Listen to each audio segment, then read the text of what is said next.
In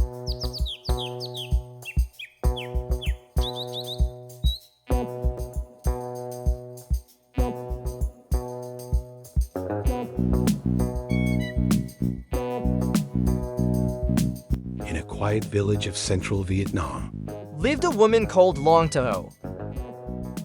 asterisk, but no one used her full name anymore. Simply called her Lady Long. A title both respectful and weighty.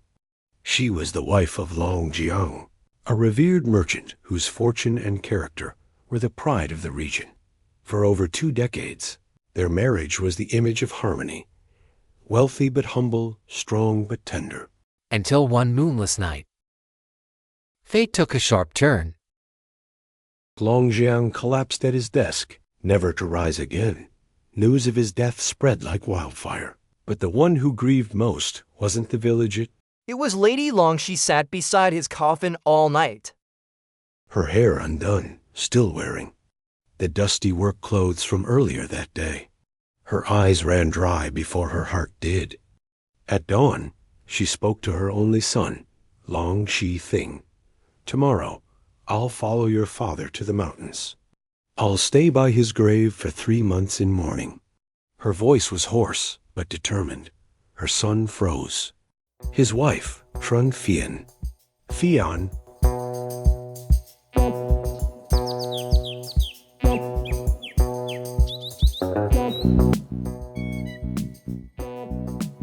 Her eyes darted to the jade bangle on Lady Long's wrist. An exquisite twin-loop bracelet, a gift from Long Jiang, bought from the far west on their 20th anniversary.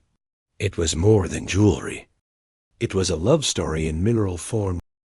Legends claimed that when placed in water, the stone would split the liquid into 2 colors, deep blue and misty teal. Long Ba didn't need to ask. She saw their true concern in that fleeting glance. They didn't fear for her safety. They feared she'd take the bangle with her. She said nothing, no scolding, no anger. Only a sigh deep enough to carry a lifetime of disappointment. Then, calmly, she slipped the bangle off and placed it on the table. I'll leave it with you. Without your father, nothing in this world holds value to me anymore.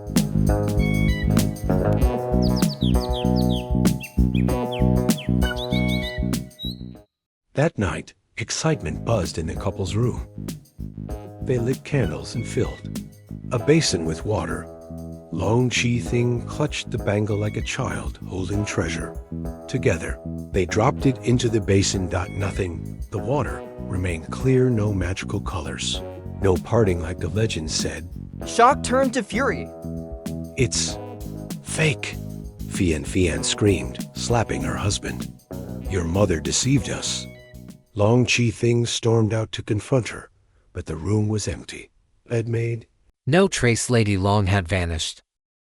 The funeral proceeded as planned. Guests cried. The village mourned. But Chi Thing and Phian sat in stiff silence, hearts beating with more confusion than grief. Where was the real bangle? Had she taken it after all? 3 days passed. No word. No sighting.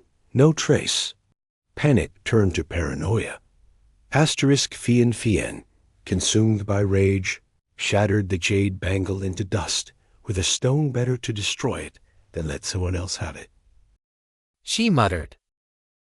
But fear turned into something darker when Chi Thing whispered a chilling theory. What if she placed the real bangle in father's coffin? Phian's eyes lit up. Of course, she tricked us. She buried it with him. For eternity. That night, under the cold moonlight, husband and wife snuck to the family burial ground, shovels in hand. They dug into the mountain soil, sweat mixing with shame until the coffin creaked open. Inside lay not one but 2 bodies. Long John and beside him Lady Long.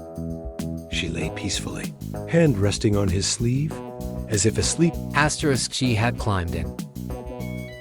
Maybe drunk from grief, just to spend one last night beside him.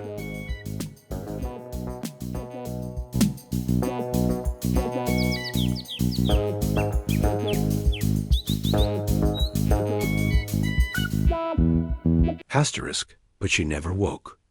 And no one had noticed when they sealed the coffin. But there was no Jade Bangle not in her hands. Not in the folds of her robe it had vanished. A month later, a royal envoy arrived at Kamsai, carrying an imperial decree and a chilling accusation. The jade bangles you possess are national treasures once worn by the late empress. Hand them over. Terrified, Fian confessed they had destroyed the only pair they had. She presented the shattered pieces as proof. But the envoy merely smirked.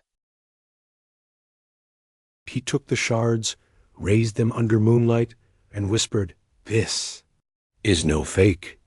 He ordered the pieces placed under sunlight and submerged in water.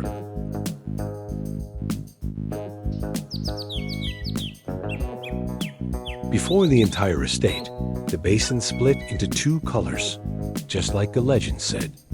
They had destroyed the real bangles. The Kamsai's voice turned cold.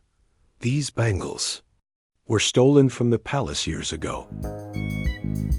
Long John and Lady Long were instructed to return them.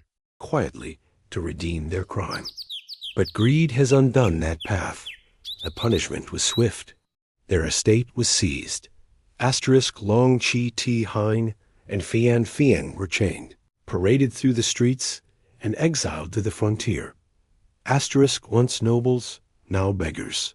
They roamed the cold mountains with no shelter, no dignity. And worst of all, no redemption in trying to steal love's legacy. They shattered it in chasing treasure. They lost everything that made them human. What would you have done if you were in their shoes? Tell us your thoughts in the comments. Subscribe for more real stories that reveal the hidden turns of the human heart.